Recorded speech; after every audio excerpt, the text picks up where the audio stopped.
Us is Anna Schmitt-Reichert from NSF with some grilling safety tips. So first, what is NSF? NSF International is a public health and safety company. Okay. And we're a nonprofit organization, and the two industries that we're involved in are primarily food and water. Okay. And we test and certify products so it's safe for consumers to use. Perfect. And we're here today to talk about food. All right, and I told her earlier, these are the biggest chicken breasts I've ever seen, so you guys got them at Sam's Club. Yes, so we got them at Sam's gonna have to Club. shop there. Yes.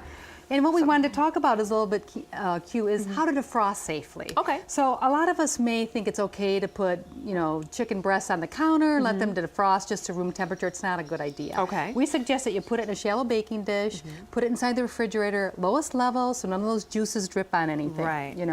And then if we're going to marinate our food, what we do at our house is that we put a little bit of marinade on a side container, use that so when we want to place it on the grill, we've got something that we can brush it with. Right. And then that way, none of the juices in here, you don't want to get that. Right, you don't want to this is use basically that again. bacteria. That's right? bacteria sitting in there. That's right.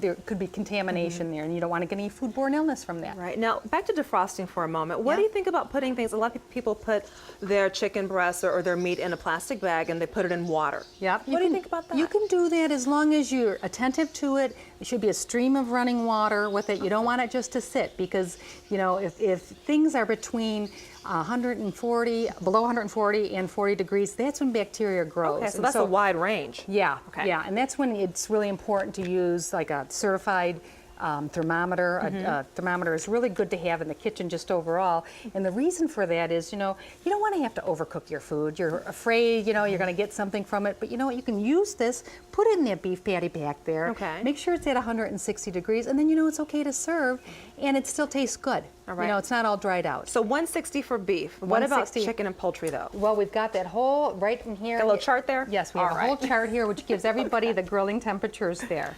All right. Yeah.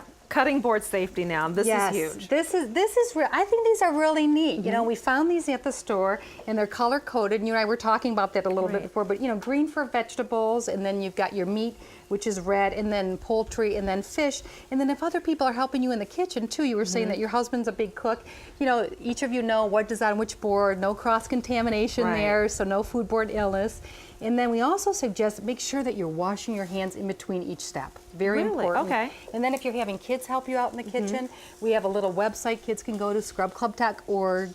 It's for kids that between 2 and 8 years old, and they can learn how to wash their hands, but in a fun way. And it's a really great way to set up good food safety habits. So you're a big believer in the antibacterial things, but it's hot water and good soap. ABCs, that works as well. Oh, it works great. It works great. Just wash for a long time, and they'll teach them how to do that. Okay. We grew up with singing, happy birthday twice. Right. Happy birthday twice, or the full alphabet. Yes. All right. So if there's one thing you want people to take away as they fire up their grills this Memorial Day, what is it?